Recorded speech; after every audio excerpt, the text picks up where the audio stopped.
क्या होगा अगर जमीन से 1,00,000 किलोमीटर लंबी रस्सी आसमान में खींच जाए और वह अचानक टूट जाए?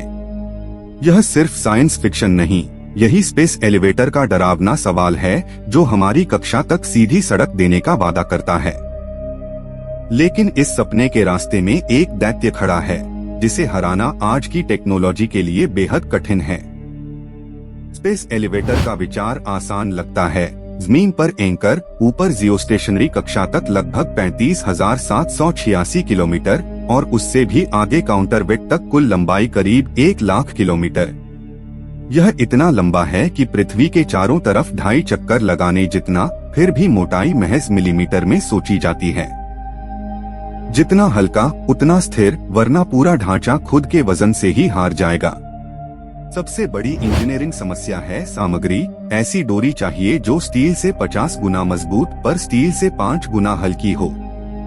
गणना बताती है टूटने की ताकत 50 से 60 गीगा पास्कल बराबर या अधिक चाहिए ताकि नीचे का हिस्सा न खींचकर टूटे। एक भी जोड़, गांठ या चीरा इस ताकत को ताश के पत्तों की तरह गिरा देता है। कार्बन नैनोट्यूब और ग्राफीन कागज पर कमाल दिखाते हैं। एकल रेशा 100 से 130 गीगा पास्कल तक सहता, मगर हकीकत में जब इन्हें धागा बनाते हैं ताकत 1 से 5 गीगा पास्कल पर अटक जाती और लंबाई कुछ किलोमीटर से आगे बढ़ते ही कमजोर जोड़ हावी हो जाते। हमें लाखों किलोमीटर निरंतर बिना खामियों वाला फाइबर चाहिए जो आज उपलब्ध नहीं। और मुश्किल क्या है? सूक्ष्म खरोंच, धूल, धूप की पराबैंगनी किरणें, नमी, हर छोटी चीज रेशा तोड़ती चलती है। परीक्षण दिखाता है एक बाल बराबर खरोंच भी ताकत 20 से 30% घटा देती है। तापमान चढ़ने पर माइक्रो क्रैक और फैलते हैं। कल्पना कीजिए 1 डिग्री पर पूरी पट्टी लगभग 1000 मीटर लंबी छोटी होती, तनाव बेमौसम उछलता। लेकिन हैरानी की बात तो यह है कि सबसे पहला हमला आसमान से नहीं, समंदर की सतह से आता है। एंकर भूमध्य रेखा के पास लगेगा जहां नमकीन हवा, तेज उमस और उष्णकटिबंधीय तूफान साल भर तैयार रहते हैं।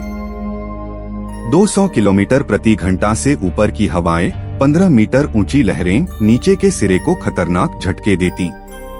बिजली की बात कीजिए, धरती पर हर साल लगभग 1.4 अरब बिजली चमकती है। एक कड़क में 2 लाख एम्पियर तक धारा बह सकती है। इतनी धारा पतली पट्टी को चुटकी में जला दे, पिघला दे या उसमें छेद कर दे।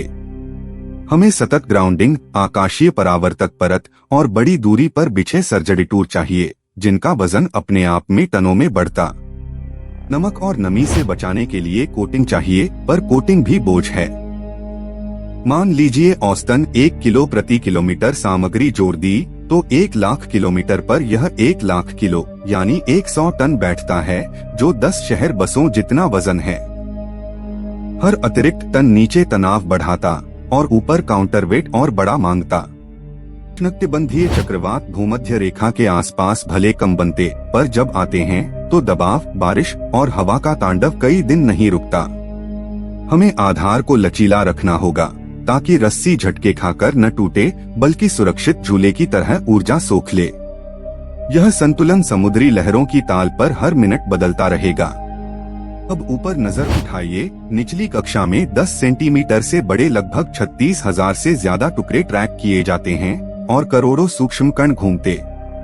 8 किलोमीटर प्रति सेकंड की रफ्तार पर चावल के दाने जितना टुकड़ा भी गोली से ज्यादा नुकसान करता।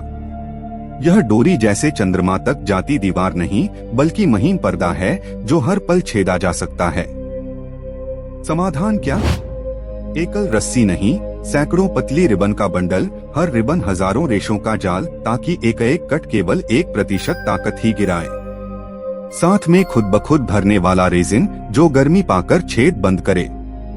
यह सब जोड़कर वजन, जटिलता और मरम्मत की जरूरतें दिन ब दिन बढ़ती जाएंगी। छोटे मरम्मत रोबोट 24 घंटे ऊपर नीचे दौड़ेंगे, सेंसर हर किलोमीटर पर चोट खोजेंगे, लेकिन उनका बेड़ा भी टकराव का खतरा लाता है। ऊपर से सैन्य और व्यावसायिक सैटेलाइट की लेने काटनी न पड़े, इसके लिए चढ़ाई का टाइमटेबल मौसम की तरह बदलना पड़ेगा। एक चूक और महीनों की चढ़ाई पंक्ति रुक सकती है। शिलावृष्टि की रातें सबसे कठिन होंगी, जब मिनटों में सैकड़ों कण झरते हैं।